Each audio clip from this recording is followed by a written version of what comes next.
Let's check. My mic's on okay. Yep. Let's fade to black. All right. And we're going to get started in 5, 4, 3. Yummy like a gummy bear.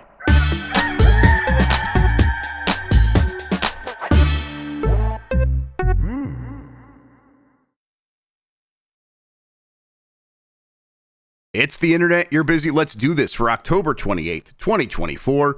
For the next hour or so, let me help you sort through the world of gaming on Game Mess Mornings Live with me, Jeff Grubb. Today, Switch 2 could get revealed this week, just like the last 100 weeks. But first, please join me in welcoming today's co-host to Game Mess Mornings. It's Emma Fyffe, everybody. Emma, how are you doing? You're here.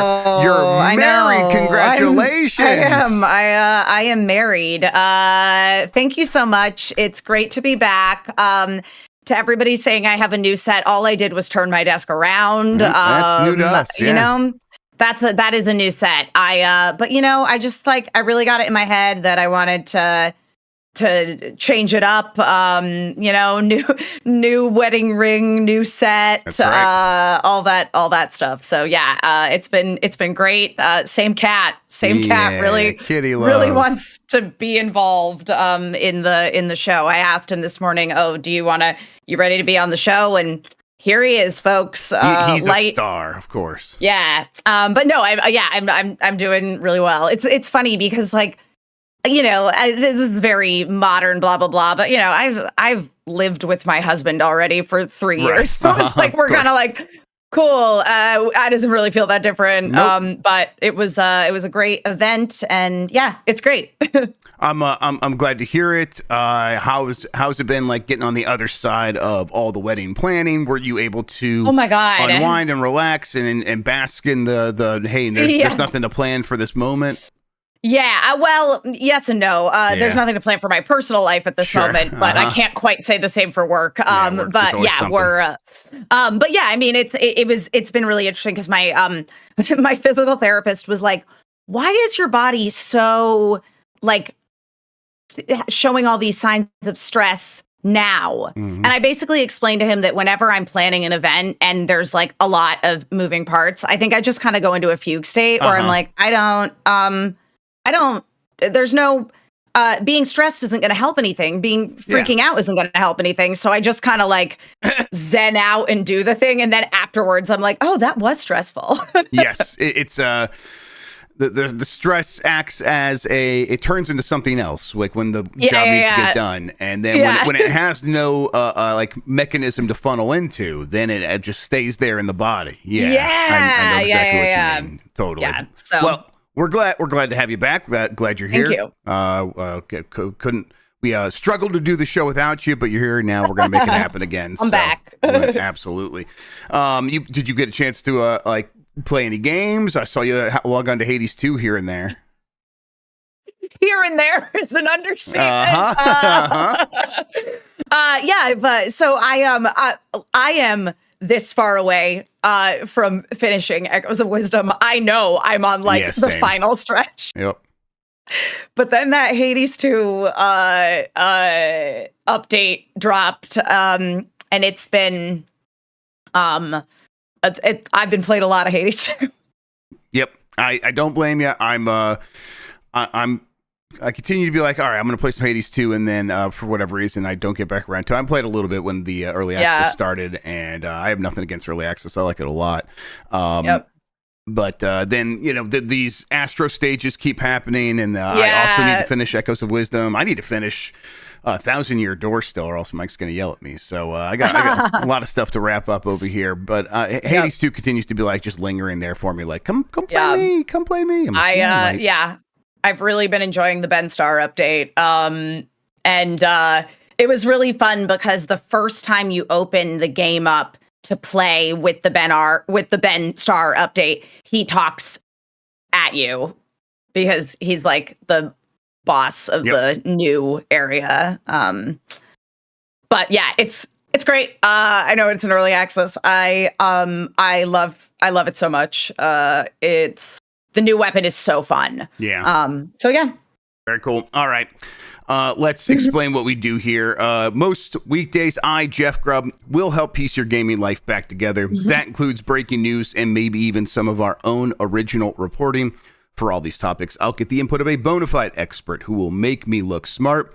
If you are watching live on Twitch, welcome. You can always listen to the show later on podcast feeds by searching for Game Mess Mornings or find the RSS on giantbomb.com. You can also catch the show later with chapters and timestamps on YouTube.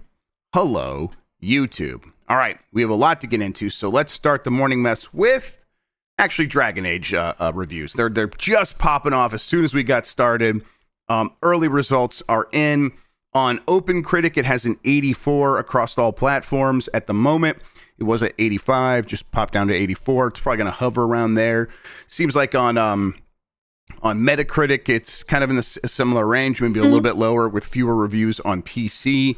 But let's see if we have any of the early word here from some of these top critics. Robert Purchase over at Eurogamer said gave it a 5 out of 5 and said a fantasy role-playing game of astonishing spectacle. This is the best Dragon Age and perhaps BioWare has ever been. Leanna Haffer at IGN gave it a 9 out of 10 and said Dragon Age the Veilguard refreshes and reinvigorates a storied series that stumbled through its middle years and leaves no doubt that it deserves its place in the RPG pantheon.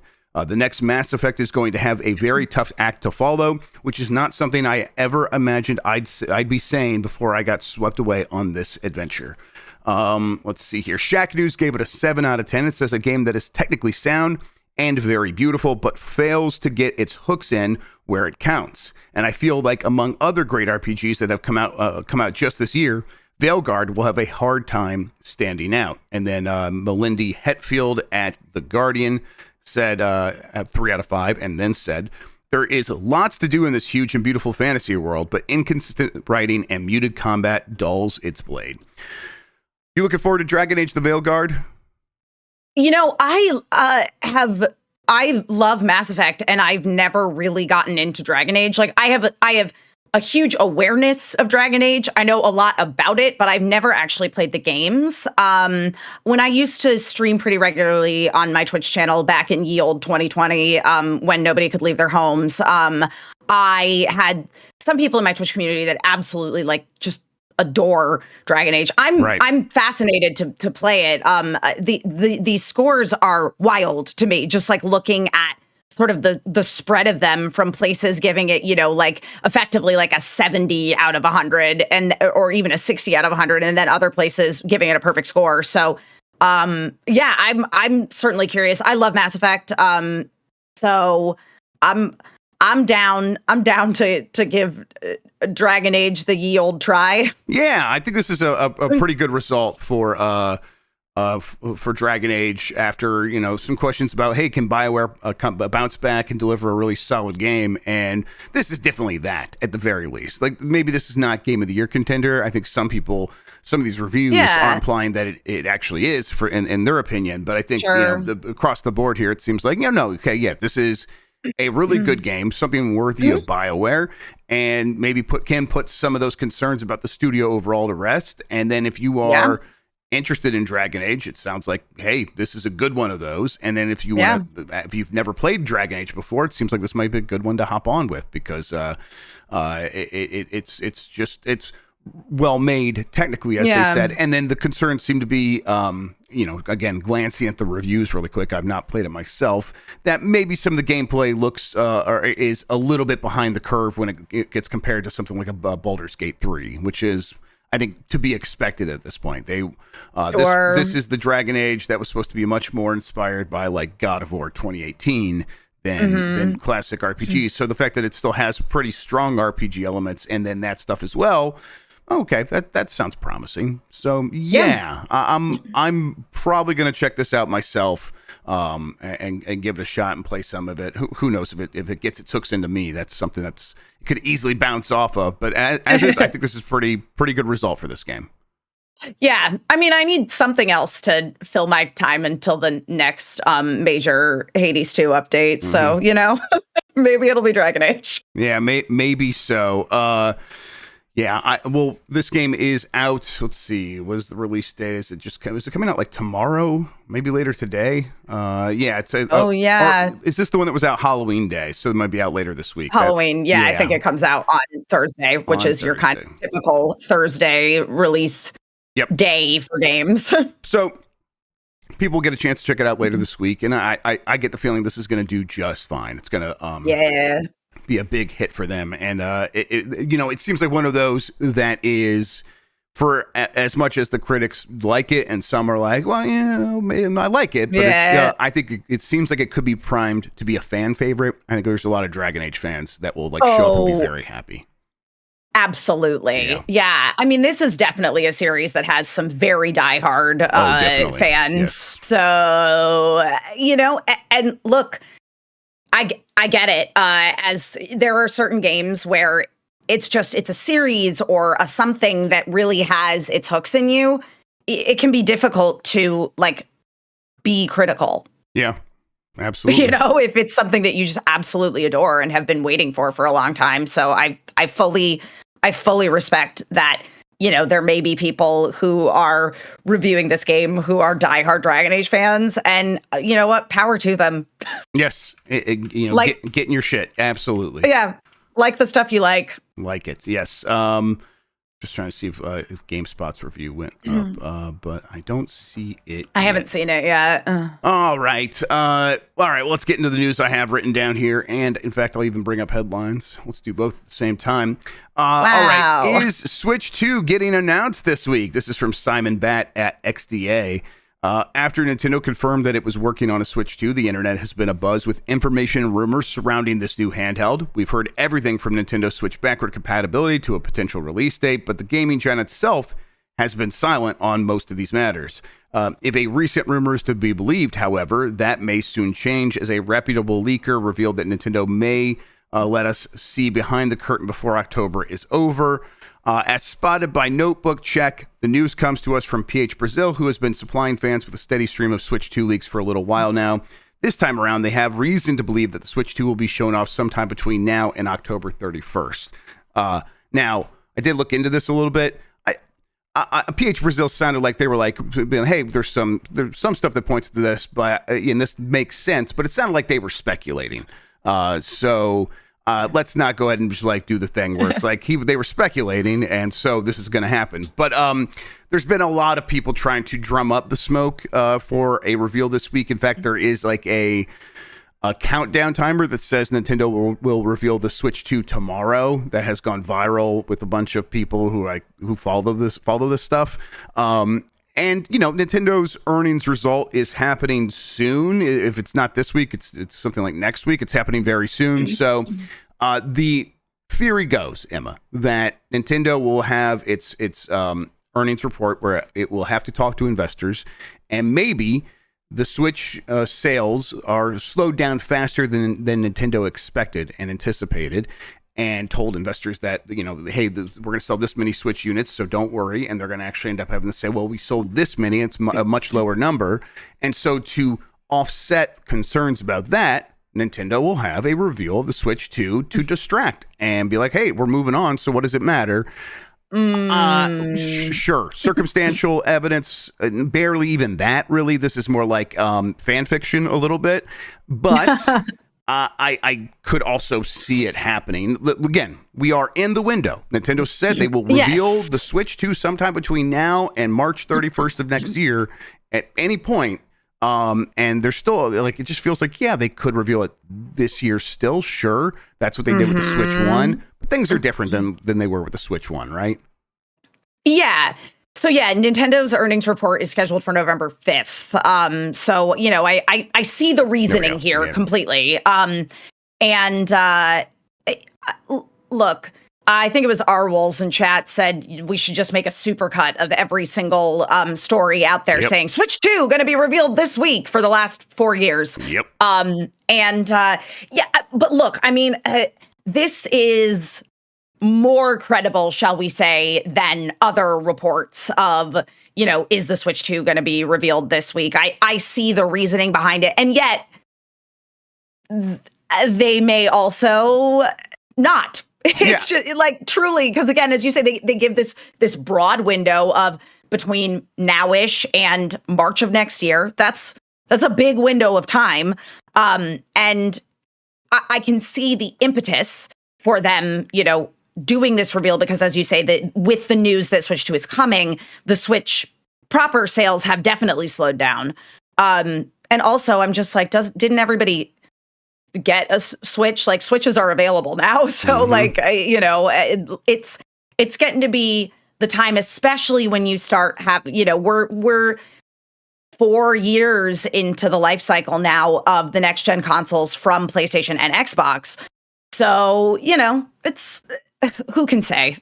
Yeah. I mean, and that's kind of, I think I'm with most other people on this, where it's like, listen, of course I'm interested in Switch 2. It makes for a fun headline on the show. I'll talk about it when someone mentions it. Why not? Especially, the next story on this rundown is an ex-designer at Bethesda talk about Starfield 2. That's where we are with the news this week. So it's like, okay, yeah, we'll talk about Switch 2. But in reality, my day-to-day, I am not paying much attention to this stuff. I am just being like, Nintendo's going to do it when they're going to do it. I have mostly given up trying to predict how they are going to handle this. Because, the evidence we have or this sort of pattern, that recognition that people want to go with is, it happened this way with the Switch 1. And I get this. Of course, it's easy to fall into this. I do it often too. But like, it happened this way with the Switch 1, where they announced it, in the fall, and then they released it in March. That was because the Wii U was a disaster, and they were moving on quickly from that. And the Switch has kind of been very different. Now, of course, it's like, the Switch's sales are cratering, which I think they'll come in under what Nintendo told investors, but I don't think they're cratering. But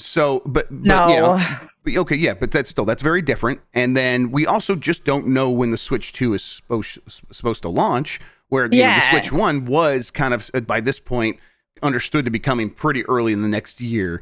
At this point, because the reveal had happened at this point, we kind of knew that was going to go down that way. So it's just, things are very different. And so when I try to be like, okay, what makes sense? What is Nintendo going to do in this situation? Because X, Y, and Z, it's like, Nintendo could do anything. And it feels like they have this stuff ready to go and ready to drop whenever they want, and they just haven't decided when they want to do it yet. So we're going to continue to be in this holding pattern, and Nintendo will just do it when they do it, and I've accepted that. Yeah. And again, it's like, as far as the Nintendo Switch goes, sure, yes, the sales have slowed, but they haven't stopped completely. No. Because again, it is typically, in my experience, just in my personal experience between myself and friends that have children, it is the first console you buy a kid. Oh, yeah. It's the family console. And there's plenty of kids who are now turning 8 years old, 10 years old. Yep. Whatever age it was that parents said, okay, we'll consider getting them a game console. There's kids turning that age, and they're still getting Switches. Yep. Absolutely. I mean, it's... I had Steam Decks around the house and the PlayStation 5, and I let them play with whatever they want. It doesn't bother me. Yep. And they have both sort of, other than Astro constantly, Addie's off school today, she's playing Astro right over there right this second. Other than that, it is like Switch all the time. And that was not me being like, no, that's the console for you. They were both just like decided it's all Switch all the time now. And that's just how it goes. And Nintendo took advantage of that as much as possible, right? There's plenty of houses that have 2 Switches, 3 Switches. I mean, we have 2 Switches in our household, 2 adults. We each have a Switch, you know? And so I'm like, we are also at a point though where it's like, yeah, that's saturated. There are just about every house that is going to have multiple Switches has done that. And as much as that Zelda Switch Lite might have moved because people thought it looked cool, I think they're probably going to find out, okay, no, most people are just holding on for Switch 2. And so the time is right. And so if tomorrow we go on the Bombcast and right then, as soon as we're going live, they drop something for the Switch 2, again, I won't be surprised. And then if it doesn't happen until March of next year, I won't be surprised. It's just going to be, when they're going to do it is when they're going to do it. And we'll keep trying to figure it out because it is, I still think, pretty fun for this show. Yeah. But I also acknowledge it's completely a fool's errand. So absolutely. Nintendo gonna Nintendo. Yeah. All right. As promised, the next story, Starfield 2 will be one hell of a game, according to ex-Bethesda designer. This is from Jordan Midler at VGC. Veteran former Bethesda designer Bruce Nesmith has said that a potential Starfield sequel would be one hell of a game, thanks to the developer learning from the mistakes of the first. Speaking to Video Gamer, Nesmith, who left the company in 2021 after working on many of its biggest series, including acting as lead designer for Skyrim, compared Starfield's first entry to that of Mass Effect or Assassin's Creed, both of which received sequels that were much more positively received than their initial release. I mean, listen, I get that. I do. But Bethesda takes a long time to make their games. And yes, I think my thing here is, if we are taking the time to make a Starfield 2, how much further out does that push a Skyrim or a Fallout? And that seems like a crazy idea.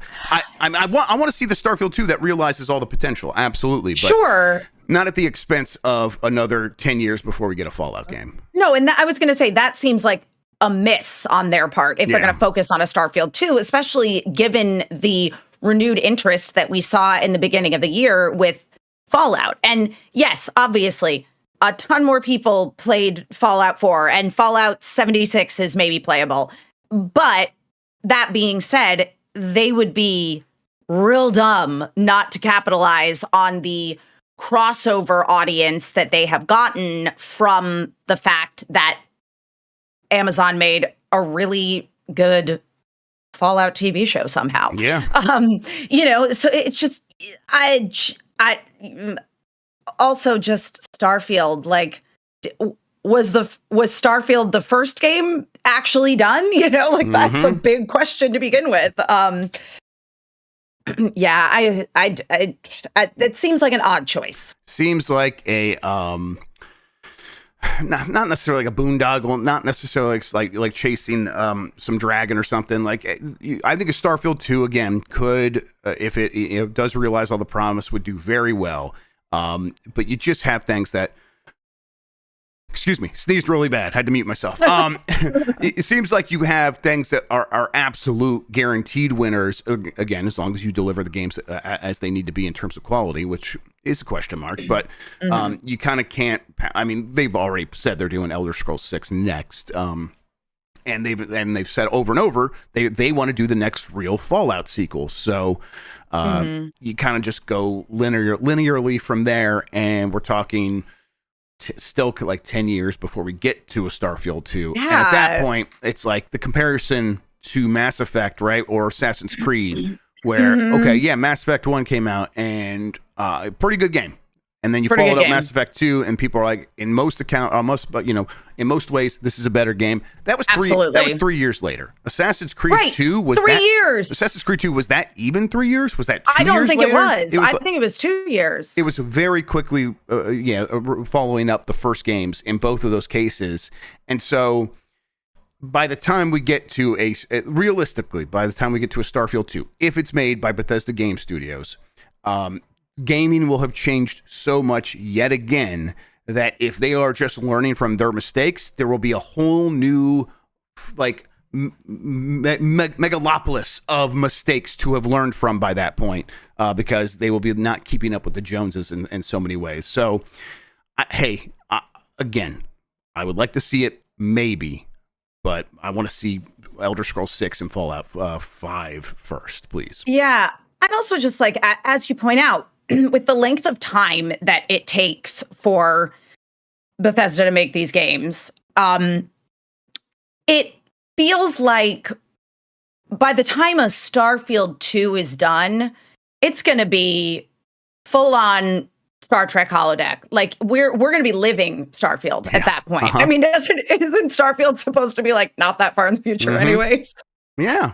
Yeah. And then another point that people in chat are making, and I think this is good, is maybe the thing to do with Starfield instead is the No Man's Sky thing of you have this game already that people wanted to love.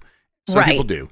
but most people didn't. Some people love it. Most people didn't, and there's still a foundation there, though. There is stuff like there's things that like in the late game that people really fall in love with the the doing the stuff over and over again and how that changes things and then it counts for your decisions. Most people don't get there. Can you update and improve this game over the course of the next 10 years, the way No Man's Sky did, with update after update and improvement after improvement?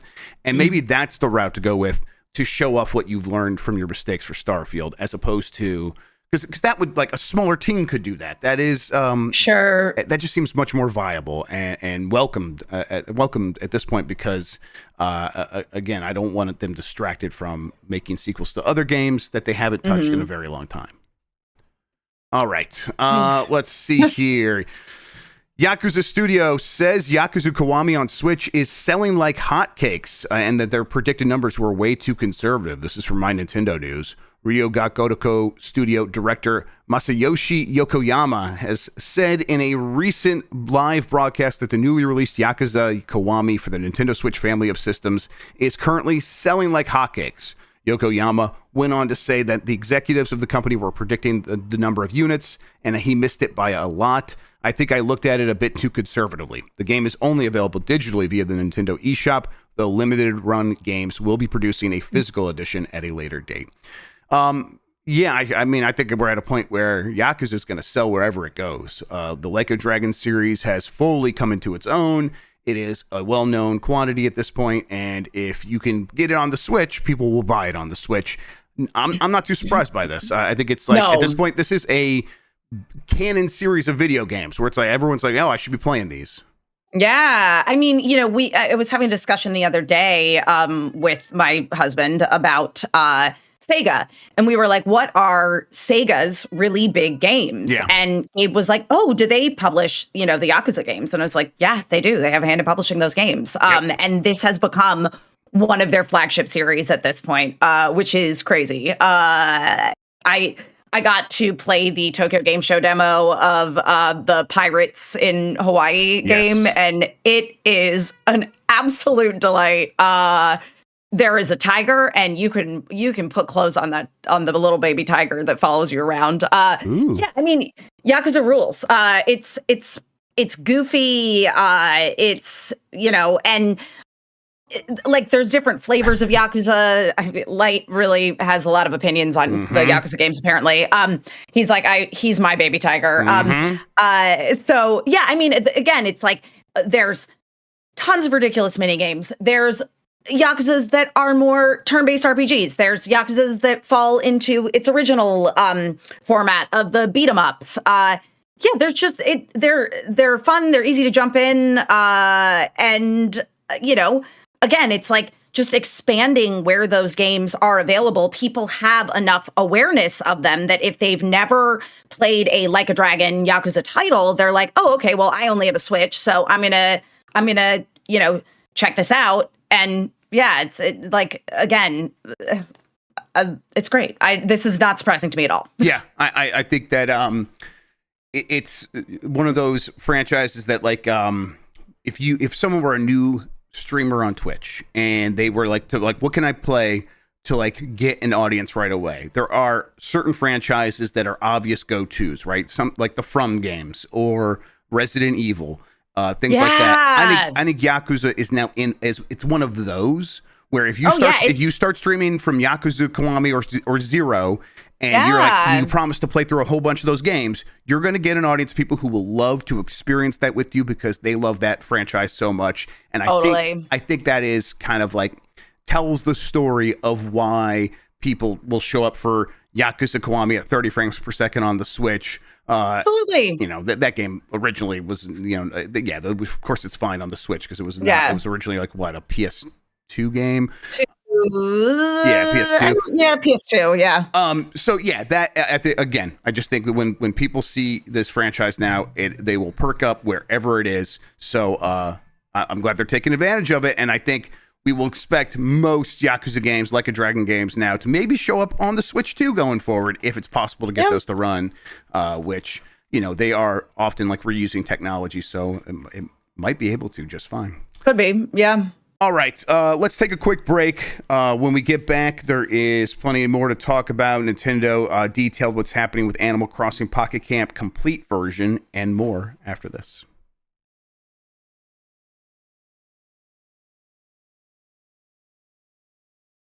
All right, we are back, and as I mentioned, Animal Crossing Pocket Camp Complete Edition got some details from Nintendo. This is from Chris Scullion at VGC. As a reminder, this is the paid version of the formerly, or soon-to-be formerly, live service game. Free-to-play live service game. Nintendo has revealed more details on its upcoming paid version of Animal Crossing Pocket Camp. The company announced back in August that the free-to-play mobile game Pocket Camp would be ending on November 29th. 7 years after it initially launched. Now it is announced that its successor, which will be titled Animal Crossing Pocket Camp Complete, will be released on December 3rd. The new app will cost $20, but will have an introductory price of $10 until January 31st. That's a smart move. Make people feel like they're getting a deal by spending $10 instead. Pocket Camp Complete will feature almost everything included in the free-to-play version, with some exceptions. Players will be able to transfer their save data by linking their existing Pocket Camp game data with a Nintendo account, then logging into Pocket Camp Complete. I just keep slamming this thing. I was like, you're just spinning a Game Boy cartridge. Yeah, and there. then I just keep hitting the mic arm too. Hey, I'm a big fan of this. I think $10 is a very fair price. $20 seems a bit steep. I think it kind of, at that point, if it goes up to $20, kind of dooms the game to people never really trying it out. But whatever. They made the game. It ran as a live service for 7 years. And if you want to have access to this thing that will now would have otherwise been completely inaccessible, this is fantastic. And it just sounds like it's going to be a video game now. That rules. Yeah. I mean, I had lots of tour guide friends. I remember back in the day that were all playing Pocket Camp on their phones. I think I was deeply into, what was it, New Leaf on the DS at that point. Absolutely. That was a great entry in the series. Yeah, it was so fun. I mean, look, Animal Crossing is an easy game to get into. So making it a real mobile game, I think it's a good gamble on their part. Yep. I mean, it's... It provides long-term access to the game. It saves them from having to continue to support it in an active way, and so they could save money on that side. And then it could just exist there, and all that work didn't just evaporate. So, huge fan of this move. I think it's the right way. If any developer can pull this off going forward, I think this should be the model. And I understand a lot of smaller teams are not going to have the ability to be like, well, we're not making money from this anymore, so let's spend time and money setting it up for the future so people here and there can spend $20 on this thing, and we know people mostly aren't going to do that. So I get why this doesn't happen very frequently, but I'm glad Nintendo at the very least is out there showing it can be done when you have the resources, and a company like Nintendo that has the resources isn't just like being like, well, that's not going to make us a lot of money, so we're not going to do that. I think good move. And again, doing that introductory $10 price, I think they're going to see, since it's a limited time deal, I think they'll see a huge amount of sales in that time, particularly from people who I'm going to buy it in that time, Oh, yeah, just to have it. Yeah, exactly. Yeah. In case I want to get into it. Right, yeah. Just like having around, I mean, like, you know, especially like the girls, who knows when, like, Animal Crossing is definitely something they looked at and been like, I'm interested in this. And it's like, there's a point where maybe it makes sense just to have them play this complete edition on the phone where maybe things are a little bit simpler. Maybe. I don't know. We'll see. Maybe. Yeah. Simpler than Animal Crossing. Who knew it was possible? Who knew it could get easier than that? Yeah. All right. Blizzard's insanely expensive World of Warcraft mount is hugely popular. This is from Marcus Persson at Game Reactor. And I did include this because I was watching Mike play WoW, and I saw one of these $90 mounts. Yesterday, we reported on Blizzard's new time-limited mount for World of Warcraft, a dinosaur priced at $90 US. At first glance, it might seem a bit absurd, but despite the hefty price tag, it's selling exceptionally well. The ornate Traders Gilded Brutosaur has actually caused a shortage of WoW tokens in the auction house. As we know, tokens can be used for a variety of things in the game, but due to the extreme demand created by this new mount, prices have skyrocketed. Over on Reddit, one user reported, the auction house's WoW token right now is out of WoW token supplies since you need supplies to this is a crazy sentence. I'm going to start over. The auction house's WoW tokens right now is out of WoW token supplies since you need suppliers to supply the demand, and currently skyrocketing given the 3% price cap per 20 minutes. Basically, you need an economics degree. Right. Yeah. Adam Smith was talking about WoW when he was writing The Wealth of Nations. Either way, okay. This is when we think about, hey, why doesn't WoW make a new like StarCraft? Because they'll this is going to make more money than all of StarCraft 2. This $90 amount. Put a dinosaur in WoW. Yes, it's going to make it's going to make like multiple times more than StarCraft 2 made. And good for them, I guess, but also, man, kind of wish making games was the successful strategy instead of selling $90 dinosaurs. Yeah, look, I am very sad to say that this is not at all surprising to me. Yes. And a lot of that, I think, boils down to this. I have a friend who loves every single Jurassic film, and all of the new ones are I would actually hazard to say pretty much all of them after the first one are objectively not great. Not great at the not great. Yeah. But this friend of mine sees dinosaur, that's all they see. Yeah. They don't pay attention to anything else that is happening in those Jurassic films. They're just like, cool, dinosaurs. And there are a lot of people that are like this. Yes, there are. Paul Reichert's one of them, I believe. Dan says that his dad will just go see any of those movies because they have anything with a dinosaur. Yep. Although I think he was disappointed in the last one because it was more about I haven't seen the last one. It's more about a plague, insects or something, locusts. It sounds like a good time.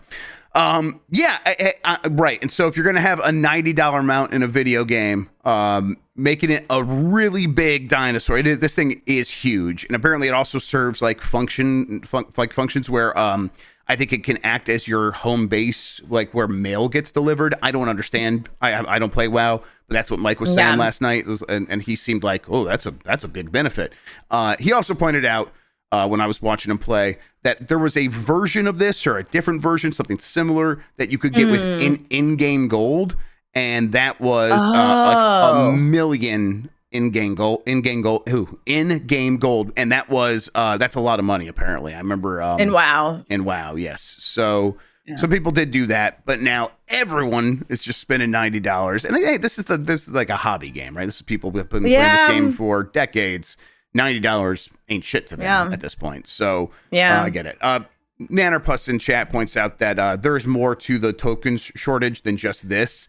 At the same time, Call of Duty released and the new Diablo expansion released, and you can convert WoW Gold into Battle.net credit for buying other games, and so people probably did that as well. Again, hey, if anyone has a good resource for understanding the economics of all this, I really, really like that kind of stuff. So if anyone's got a good explainer, a video, a documentary, send it my way. I would like to read up and understand exactly how that works. Yep.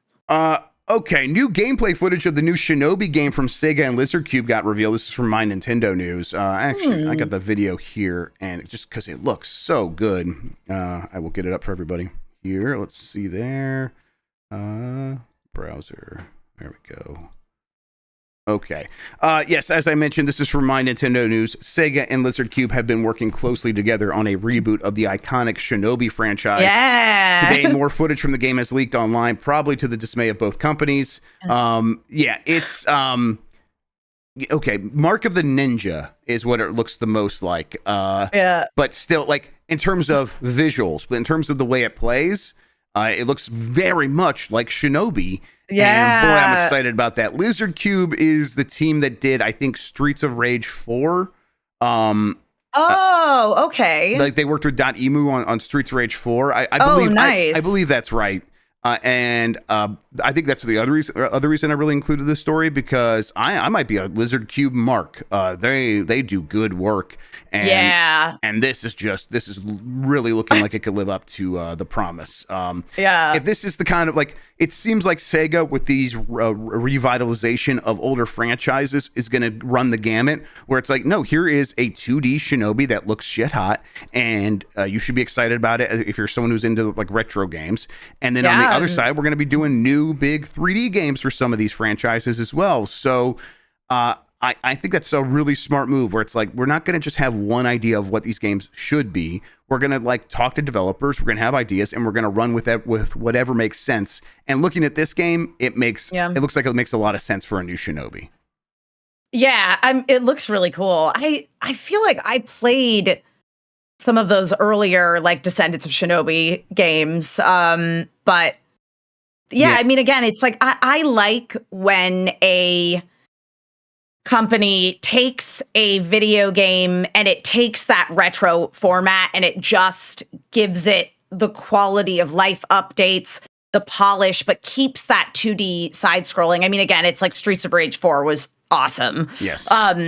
It's just it's nice to see preserving formats that worked, but adjusting them for the modern gamer, if that makes sense. Yes, definitely. It's and I think Sega like being like, hey, okay, we are doing okay with Sonic at this moment. It seems like they're actually at high watermark with Sonic after Sonic Cross Shadow Generations. I don't know if that's how you say it, Sonic Shadow Generations. And then obviously Yakuza firing on all cylinders. Atlas couldn't be doing better. The Persona games continue to sell better with each entry, and now Metaphor ReFantazio has been a massive success for them. So it's like, okay, well, I mean, we want to grow, and we're growing. We've grown with a lot of stuff that kind of wasn't our bag when we were the 16-bit company that once was challenging Nintendo. So we have variety already. That gives us freedom and the latitude to actually go back and take those franchises and do something more with them.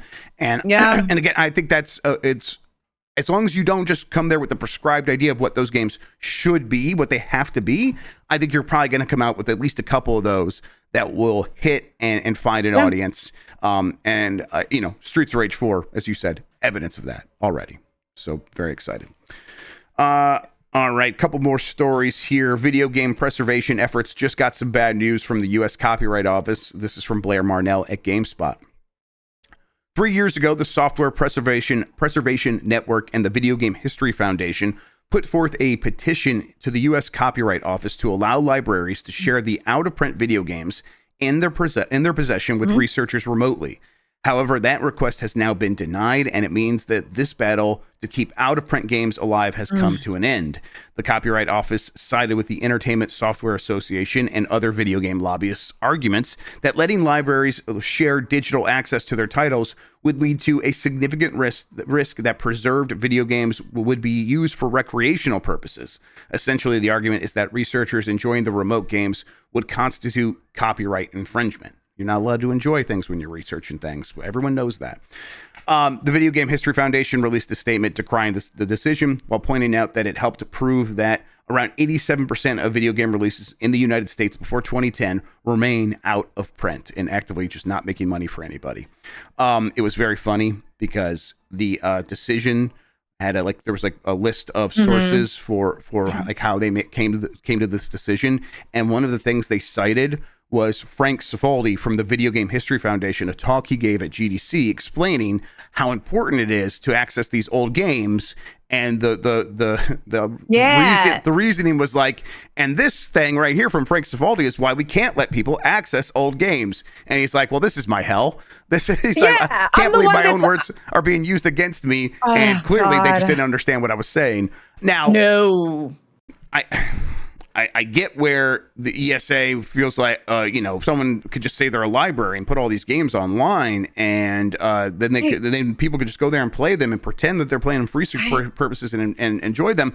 It seems like a solvable problem, right? It seems like accredited libraries. That's literally exactly what I was about to say. I was like, libraries need accreditation. Right.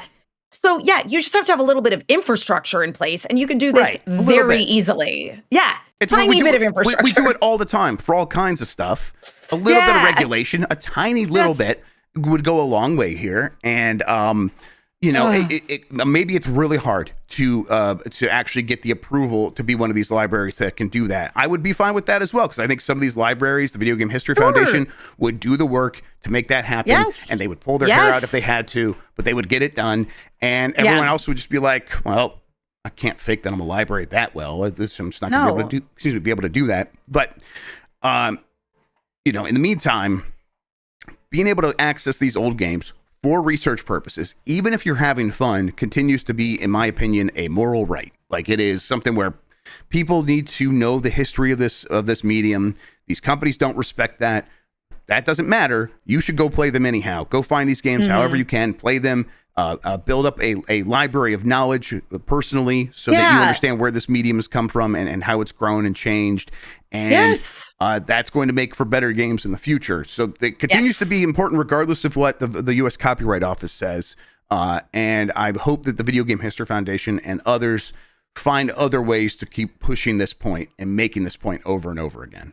Yeah, this is such a Nintendo move. You know what I mean? Like Nintendo being like, don't emulate our games that aren't available anywhere and nobody's making any money off of. And also it was a third-party title in the first place. And Yep. And there's all like, you know, there have been, I mean, now Nintendo's been cracking down on some of these websites, but there's websites now you can just go to and you click a button and the emulator just starts up on the web page and it just works. And it just works. Yeah. And it's like, this stuff's already out there. It's not hurting anything.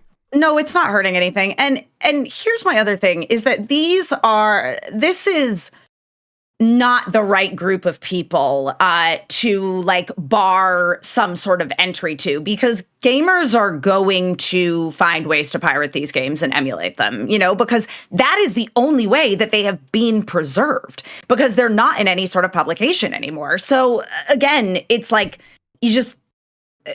why not say yes and have that, again, tiny bit of regulation in place to basically make sure that these are accredited libraries and have these things in a single place where people are basically guaranteed to not be making any money off of them because they just like exist in an archive that is accessible. Yep. And, you know, find your own way then. If the United States government is not going to recognize the importance of having a library that exists online for people to access video games, which these are digital goods, it would be super beneficial to education across the board. Fine, we'll do it ourselves, and that's the way it's going to continue to be. And I back anyone that's like says, I want to play this game because I want to know about this game, then go find a way to play the game. There are ways. Absolutely. Yep. There's ways. All right. Hideo Kojima wants to make the kinds of games aliens will call cool centuries from now. This is from Amber V at Automaton. Death Stranding and Metal Gear series creator Hideo Kojima recently sat down to answer questions from his fans in an interview with Anand News. Apart from talking about personal trivia, such as his attraction to smart women who do science, the game director also gave interesting insights about his mindset as a creator. Kojima thinks that the most important thing a game creator should strive for is to make games they are personally satisfied with. I cannot put out a game that I don't feel convinced by.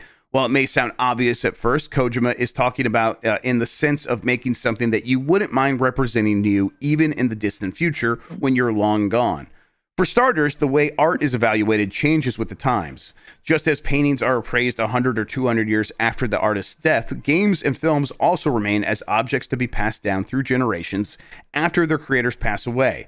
If I make something I'm satisfied with, centuries later, aliens may come and say, "That's awesome." I think that's what it means to leave something behind. Hell yeah, Coach. That's incredible. They will come and say, "That's awesome." I think the aliens are going to think it's tubular and cowabunga. Tubular. Yeah, absolutely. Radical. Yep. If you're making something and you're thinking on those long terms, they're that long of a timeline where it's like, hey, at some point aliens may look at this. I hope they're impressed. I bet that only helps you make more interesting decisions when you're building a video game.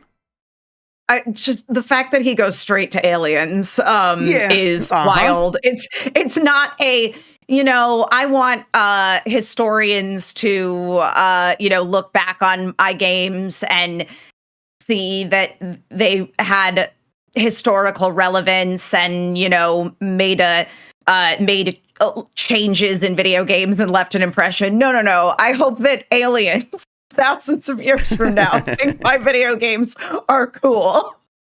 Yep, I hope so too, Kojima. I hope you get exactly that. Last story here. Tim Walz and AOC played Madden and Crazy Taxi. Oh my God, it was Twitch. so funny. It was cute. It was amazing. Yep, I was very happy with it. It was great to just hear.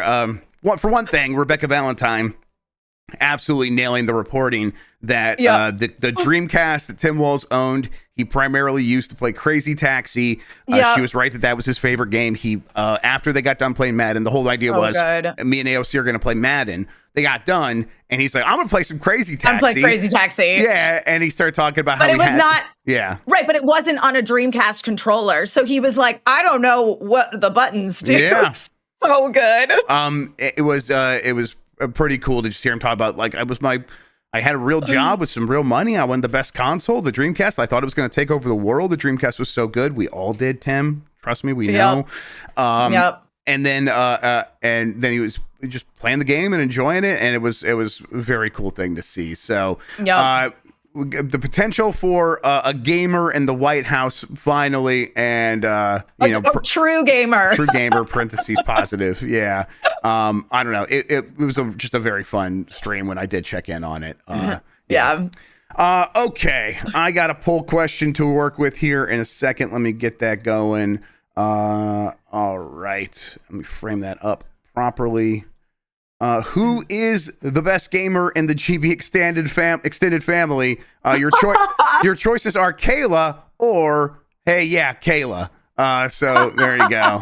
Kayla has won that one with 75% of the vote, and then she also won with 25% of the vote. So good for her. She has. I don't think she's done much with the Let It Slide stage yet, which I've done very well on. Me and Jesse are trading back times on that, back and forth. But I think once Kayla shows up, once again we'll be in trouble. So although apparently I did cause her much agitation, where she spent 8 hours trying to beat my time on the last stage and never could do it. So, but I still would never want to challenge her directly. I believe that she would destroy me and all that I love. She's that good at games. All right. We got a new poll question. We'll get to that in a second. Before we do, though, Emma Fyffe, why don't you tell people what you got going on, where they can find you on the internet, and all of that good stuff? Boy, oh boy. So apparently people use Blue Sky now. So I am on that app along with other ones wherein you will just find me at Emma Fyffe, which is my name. And mostly I think you'll just find me here with my cats. I do actually have two, though you usually only see one of them on this here program.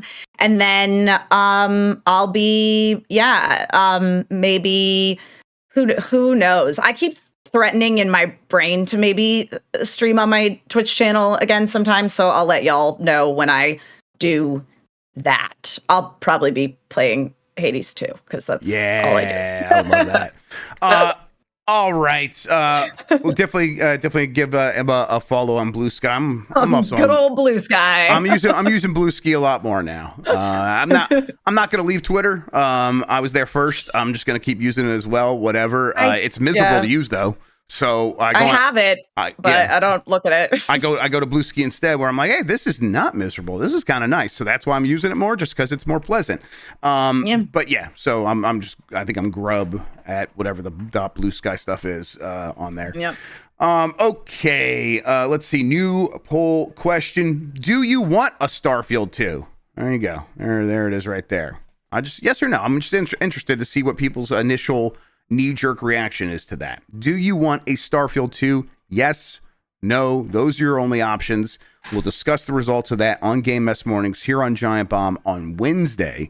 Speaking of Giant Bomb, on Tuesday, tomorrow, we'll have the Giant Bombcast returning. Should be a good time. Looking forward to that. Then later this week, we'll have plenty of fun stuff. Although, I think I'm traveling on Friday. I think a lot of us are traveling on Friday because we're going to Dan's to do Extra Life. Oh, that's Saturday. Right. That's this weekend, I think. That's crazy. So we're putting some plans together for that, and should be a good time. So definitely all weekend we'll have Giant Bomb stuff for you. It'll be a good time. All right. Anything else I should mention? Yeah, like Blight Club should be back, all that good stuff. So keep your eyes peeled. In the meantime, though, Emma, thank you so much for hanging out with me today and talking about video games. I really appreciate it. Of course. Anytime. Thank you all for tuning in. Thank you for listening and watching. You are the best audience in gaming. And until next time, have a good one. Take care of yourself. And yes, Jan, the Famicom means family computer.